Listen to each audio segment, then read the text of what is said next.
Good afternoon. My name is Trevor Meachum. I'm the production manager for High Acres Fruit Farm here in Hartford, Michigan. I'm here today to show you our grape tomatoes. Behind me here we have Sweetheart variety grape tomatoes. They will essentially grow to 8 to 10 feet tall. They will keep growing until the first frost comes, which for us is usually around the 1st of October. So you can see at the bottom of the plant we've got some that are just ready to be picked. We will be harvesting here later in the week. We had rain today, and rain in a vegetable field means no picking. So unfortunately we had rain, and so we have the day off, which allows me the opportunity to share a little bit of our farm with you. I'm a third generation grower. My father Douglas, second generation. Grandparents Glenn and Catherine started the farm in 1942, and I currently farm with my two brothers Jason and Ryan. We've been growing grape tomatoes for close to 15 years now. They're marketed by a gentleman called Gary Margolis from Gem Tomato Sales, and we sell tomatoes all over North America. Currently today we are packing for Myers and Walmart. So if you get hungry after this video, it's my shameless plug to get you to take a small road trip to your local grocery store. We pan down here a little bit.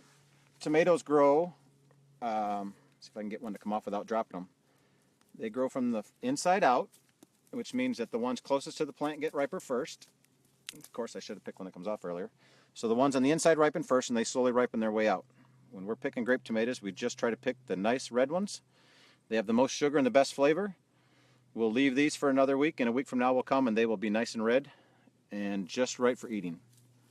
Unlike some other tomatoes, grape tomatoes tend to not ripen very well once they're green. So we never pick them green, we always pick them red. That ensures that the stuff that goes to the store is of the best quality and the best flavor. And that's what makes these a great wholesome snack for kids or on your salads.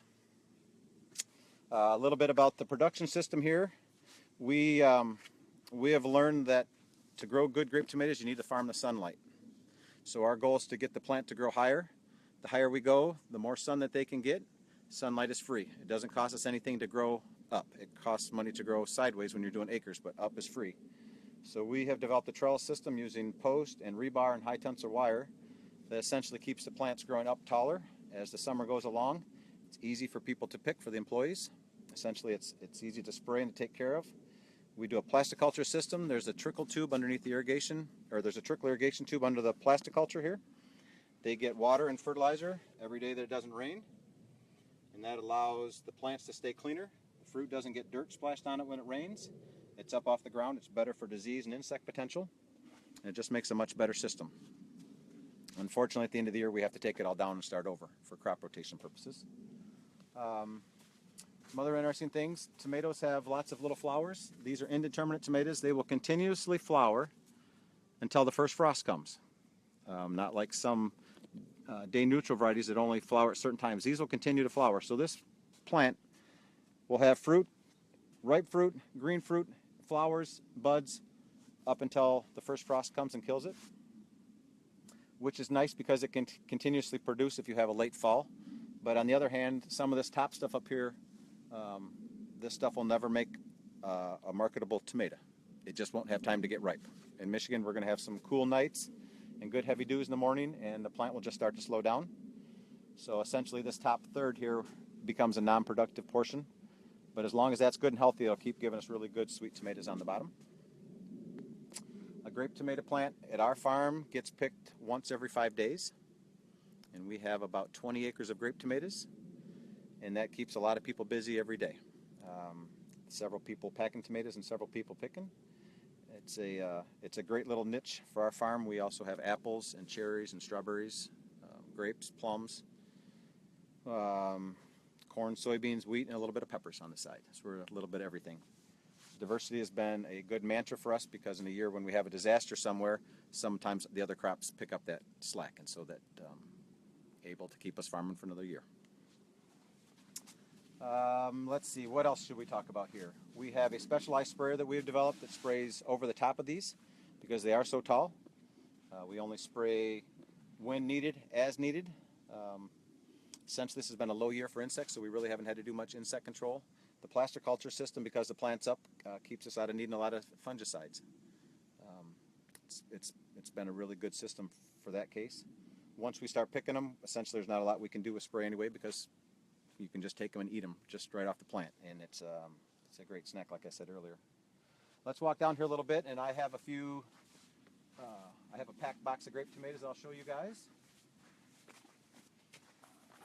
This is what the tomatoes look like after they go across our packing line.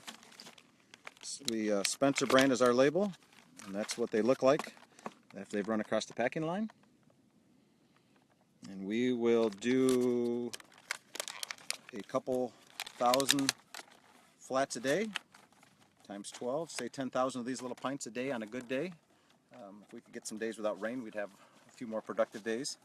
But this is what we currently do. This is my nephew Spencer, back when he was a little bit younger than he is now, and we have our nice Pure Michigan label on there promoting Michigan product.